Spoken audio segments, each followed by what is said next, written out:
हज़रत तमीम दारी मुल्क शाम की तरफ सफ़र के लिए गए तो वापस आए तो मस्जिद नबी शरीफ के लिए वो किंदीलें ख़रीद के लाए, बत्तियाँ ख़रीद के लाए।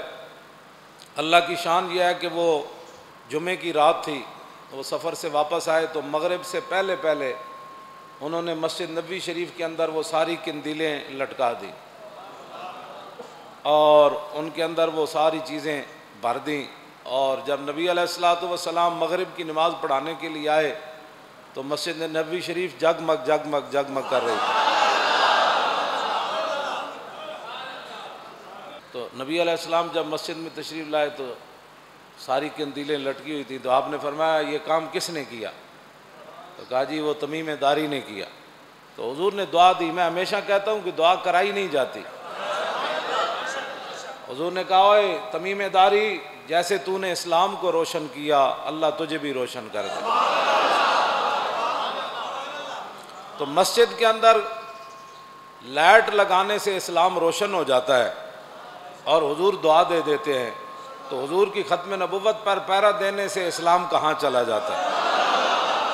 हज़रत फ़ारूक आज़म के ज़माने में एक आग नमूदार हुई, आग जो मदीना मुनव्वरा की तरफ आ रही थी। तो आपने हज़रत तमीम दारी को फरमाया कि आप इस आग को रोकें। वो हुजूर ने जो दुआ दी थी ना, उस दुआ का हज़रत उमर ने फरमाया, कहा जी मैं नहीं रोक सकता। आपने फरमाया और कौन रोकेगा जो तमीम दारी नहीं रोक सकता था। तो आप डंडा उठाकर उस आग के पीछे गए। आग आ रही थी कि मोहम्मद से वफा तूने तो हम तेरे। आग के लिए तो फायर ब्रिगेड मंगाया जाता है, पानी मंगाया जाता है, लेकिन यहाँ सहाबी रसूल डंडा उठाकर आग की तरफ चल पड़े। तो आपने जब आग ने आपको देखा तो आग पीछे मुड़ी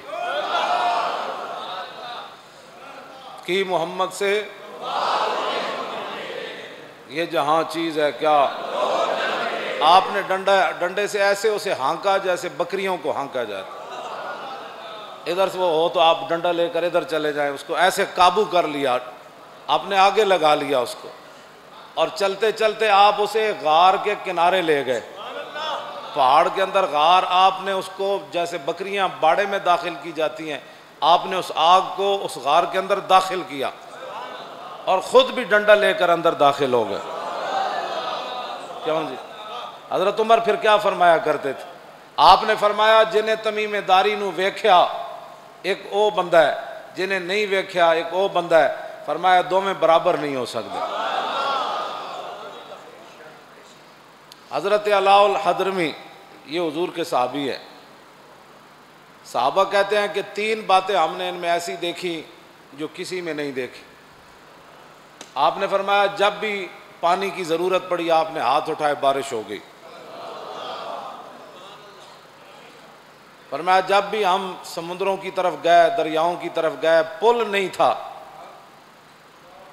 आपने बिस्मिल्लाह पढ़ के पानी उत्ते पैर रखा तो आप बगैर पुल तो पानी हो तो गुजर गए। दूसरी फरमाया तीसरी गल ये जो आप फौत हो गए तो असी उन्होंने दफन किया। हज़रत अबू हुरैरा रावी आप फरमाया कि जब असी हज़रत अलाउल हदरमी नू दफन किया तो एक सहाबी का बटुआ विच रह गया। असी दफन करके फारे होए तो बटुए तो मुराद पैसे उन्होंने कोई चीज़ां रह गई कीमती। तो उन्हें कहा मेरी तो चीज़ ढह पई विच, हज़रत अलाउल हदरमी नू कबर च रख दें। उन्हें कहा लो जी ये तो साढ़े उलमा ने भी लिखा ना भी कितनी कीमत हो तो कबर खोली जा सकती। हाँ जी, तो वो कीमत उतनी बनती सी जिहदे नाल कबर दोबारा खोली जा सकती, आम चीज़ों नाल नहीं खोली जा सकती। साढ़े उलमा ने एक हद मुतयन की थी भाई इतनी कीमती चीज़ कबर च वैसे खोलन की इजाज़त नहीं। कबर ये बंदे ते रब के दरम्यान एक राज है। कबर ये राज नूं इफशा नहीं करना चाहिए। बंदे का मामला रब नाल है। हुण रब वो बंदे नाल की करता है, साडा इतना ही काम सी असी उन्होंने क्यों जी, हाँ जी, असी उन्होंने नवा दवा के ते क्यों जी, बस इतना ही साडा काम है। ये राज है। साहबा कहते हैं असी फिर कबर खोदी, बस इतनी देर सी कि असी कबर दफन किया तो दोबारा फिर कबर खोदनी शुरू कर दी। जब असी कबर खोदी तो हज़रत अलाउल हदरमी कबर में मौजूद नहीं थे। कहते हैं कि ये 3 बातें हमने साहबी रसूल हज़रत अलाउल हदरमी के अंदर देखी जो किसी साहबी के अंदर नहीं देखी। तू आया न दरते क्यों बदनसीबा, मकाम फ़क्र कितना बुलंद है शाही से।